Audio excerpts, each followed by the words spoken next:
Pisces reading for September 2020. I hope you're well and that the Leo new moon treated you well. We're here to look at the energies for the upcoming 2 weeks for the waning moon cycle, and we know what that means. It's all about culminations and release work. So let's get into that and see what wants to come through. Now, as you probably noticed, I don't have my usual cards with me. I'm trying something a little bit different because my geomantic cards, the ones I've redesigned, haven't come from the printers yet, haven't arrived. So what I'm doing is I'm using the Illuminated playing cards. There's a solar and a lunar deck. You may have seen them if you've seen the love readings that I've done recently. So I'm going to use them to populate the chart. I'm going to follow what's called sect in astrology, and this is basically following the lunar and the solar placements, or the sectors of the chart that are traditionally assigned to the moon and the sun. So the lower half of the chart, from the first through to the 6th house, is considered to be lunar in nature. So this is more kind of personal energy, it's more private, and it has to do with things that are kind of closer to home. And then the solar half of the chart is the upper skies, because this, the 1st and the 7th house are literally the line of the horizon. Here, this is the more kind of public sphere of life, and it has to do with the more kind of social and public aspects of life, such as career, friendships, and so on. So let's get into your reading and see what wants to come through.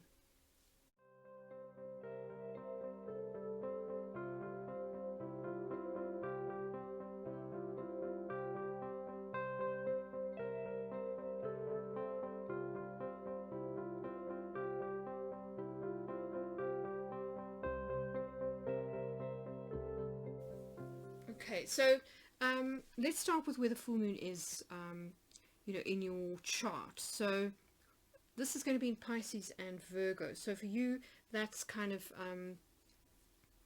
12th and 6th houses. So Pisces sits here in your 6th house, and Virgo is in your 12th.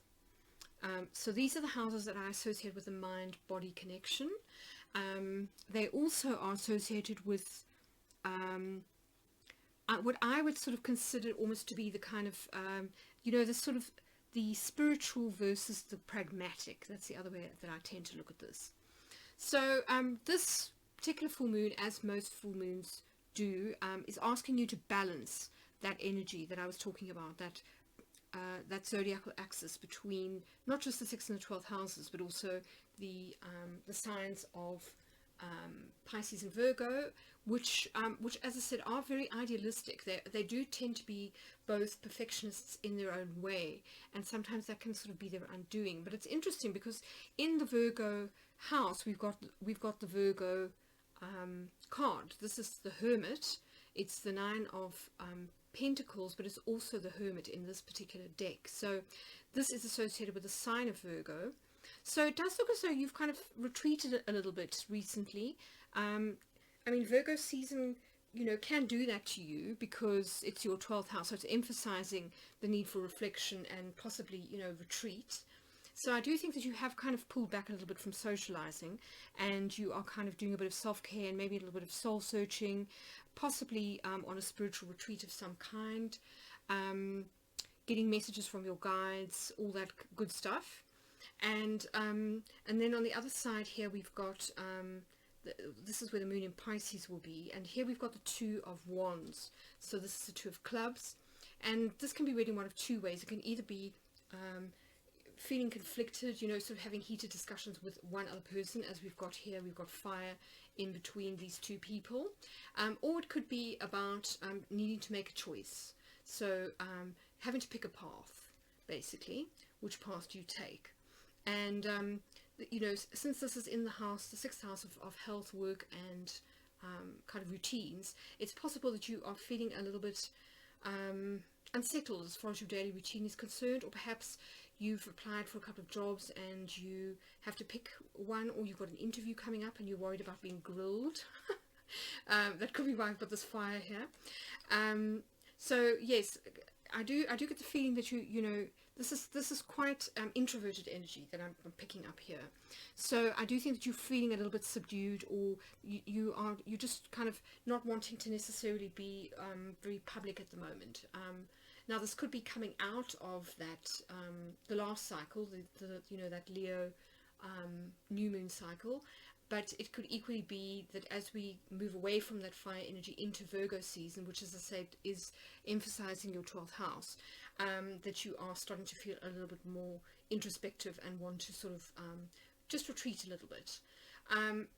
So these two, the sun and the moon, will be making a couple of aspects to planets that are worth bearing in mind, because they are very positive aspects. So the first one is a set of positive aspects to Uranus and Taurus. So this is Venus ruled energy, and so Taurus for you, I'm trying to think now, it's in your 8th house. So this is the 8th house of shared resources and kind of intimacy. And interestingly, we've got the sun here. This is the 9 of Wands, but it's also the sun in this particular deck. And of course, the sun is really, really positive energy, very joyful, very successful, very optimistic energy. So that's quite interesting. I mean, given that Uranus is retrograde, it could be that something from the past is now kind of coming good. Now, this could be, this is usually, you know, to do with joint resources. So it could be something that you share with either a financial partnership, or, you know, a business partnership, or it could be a spouse or a long-term committed partnership. But it does look as though you know, you're feeling more optimistic and perhaps more trusting of, you know, a key relationship, either a business or a romantic partnership. And this also indicates that there may be something may work in your favor. So this could be, for example, getting a loan, getting a grant. You know, if you've applied for a business loan, something like that. It looks like the answer is yes. This could also be things like a divorce settlement. It can be a tax credit, for example. And maybe you're relying for one of those grants from HMRC. This definitely looks very, very positive, but you're definitely feeling more optimistic about in one-to-one relationships that involve a sharing of finances. And that's interesting, because if we look over here in your 2nd house of earned income and possessions, we've got the Knight of Wands. And generally speaking, this is kind of iffy energy. It tends to be kind of quite in-out, ambivalent, similar to this 2 of Wands. Should I do this? Should I do that? Give this a go, then, oh, I'm not so sure. So for me, I'm getting a sense of feeling ambivalent about some job that you're doing. You're not really sure whether it's going to make you money, whether it's worth your while in terms of time and effort and energy. There's definitely some doubts here. So it's interesting that things are kind of looking up for you when it comes to joint resources or working together with other people. So this can be, you know, some kind of joint venture. And then if we look over here at the 7th house of partnerships, we've got the 4 of Wands in reverse. So interesting, because I'm pretty sure that Aries also got this, but in the opposite position. So this could be some kind of connection with an Aries. So the 4 of Wands in reverse is things kind of not working out the way you had hoped. Perhaps you had high hopes for a particular business partnership or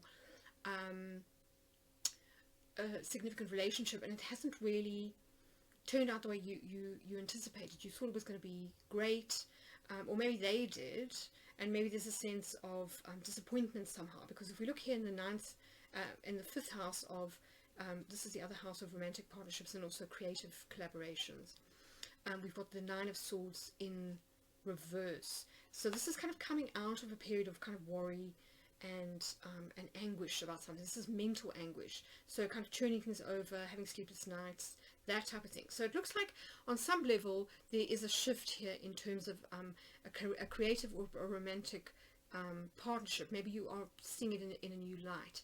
And again, when it comes to relationships, we've got this 2 of Cups in reverse here in your 11th house of friendships and also group associations. So again, this may allude to what, you know, if this is a creative project of some kind of collaboration.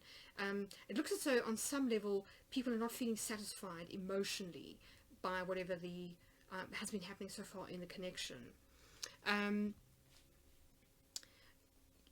But then, you know, what's so interesting for me is that you've got this very steady, grounded, successful energy across your MCIC axis. We've got the King of Pentacles twice here, in your both your position of family, home, and kind of security or roots, and then here in your 10th house of career, fame, and honors.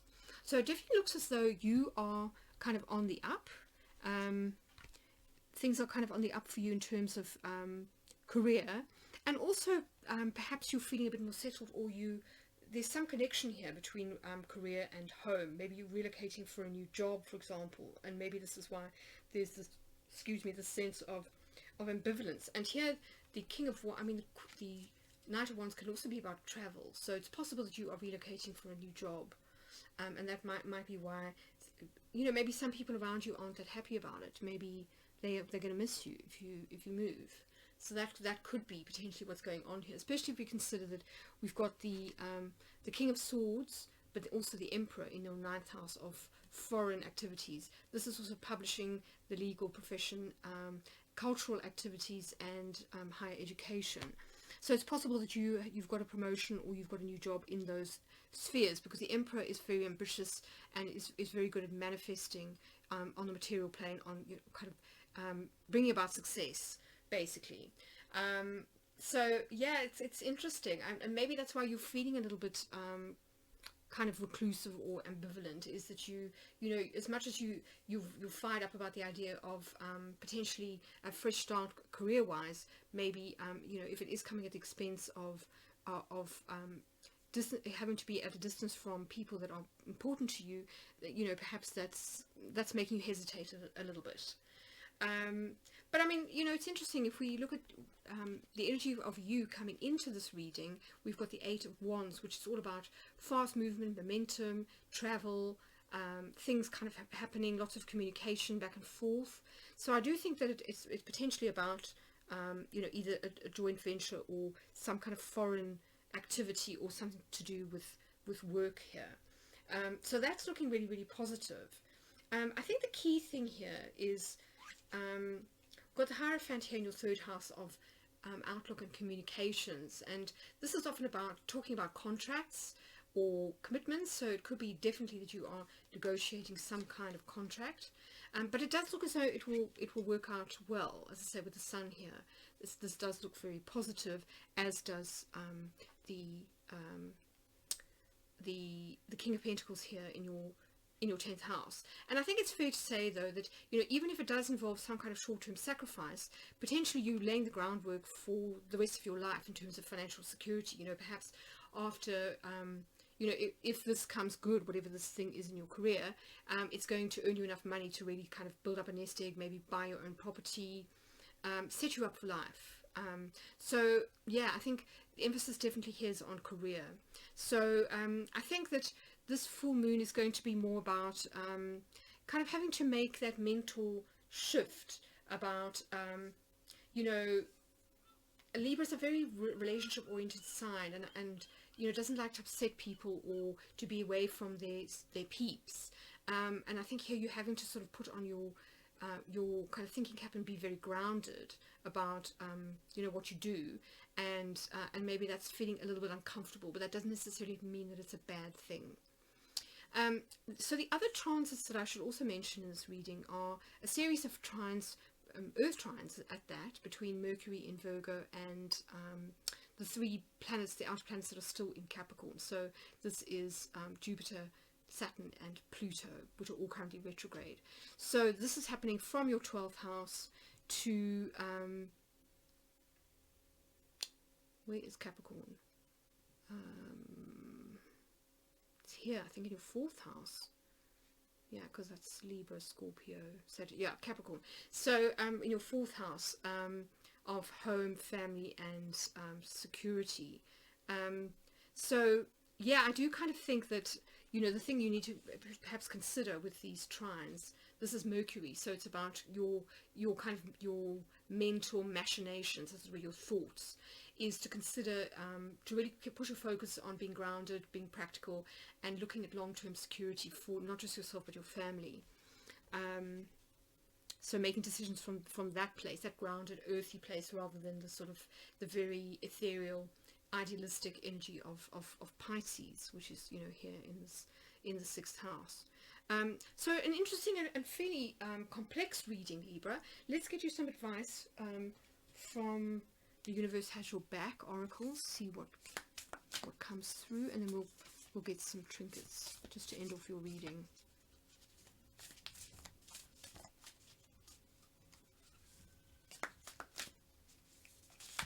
See, I don't have very big hands, so I find it difficult to handle big cards.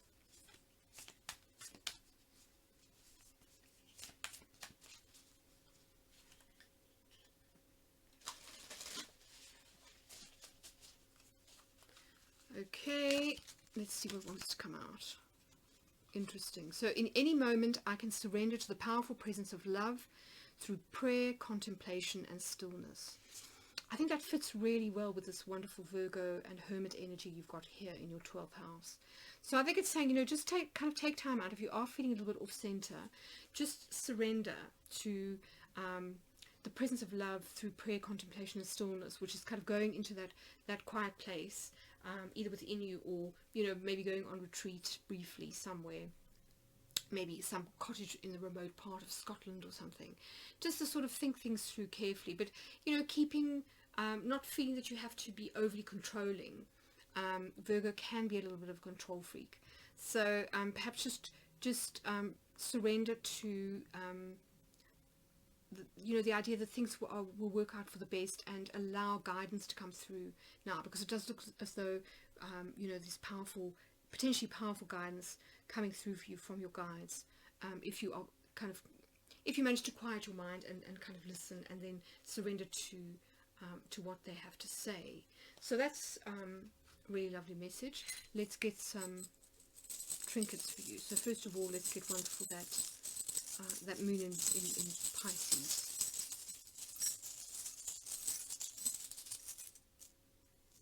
Interesting, the birds. So the birds is kind of all about conversation. It's about communication. It can also be about you and one other person, which is interesting because we've got this Two of Wands card here. You know, we've got a sort of a conversation going on. It can sometimes be about people talking about you. Maybe you know, you're doing well, and so your colleagues are admiring your abilities. I don't know.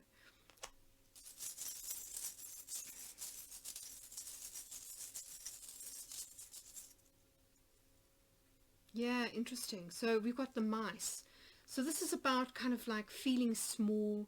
Sometimes it's about, you know, it can be about humility. So maybe wondering whether you're up to the job. So doubts about, you know, whether you can kind of embody this King of Pentacles energy. But it can also be about loss. And this may be why, you know, if we think about potentially sort of loss of a relationship, you know, missing your friends, if you have to potentially move away, that could be why you're getting the mice there. It's just a little bit of fear and doubt kind of creeping in. But I think, you know, good idea to listen to this advice. Okay, and then let's get one for that Uranus in the 8th house.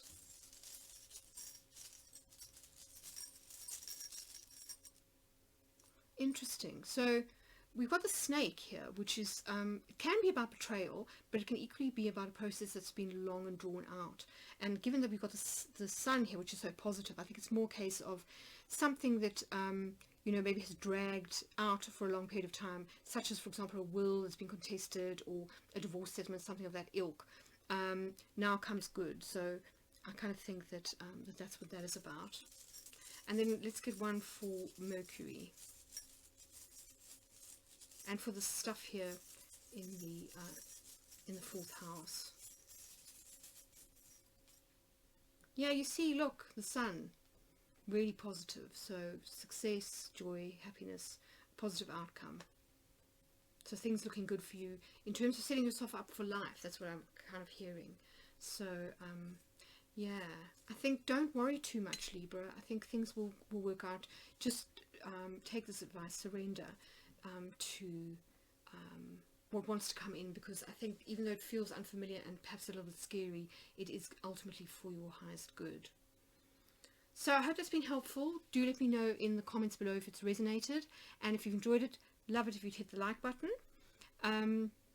Wishing you all the very best for the upcoming 2 weeks of this waning moon cycle, Libra, and I'll catch you in a fortnight for your new moon reading.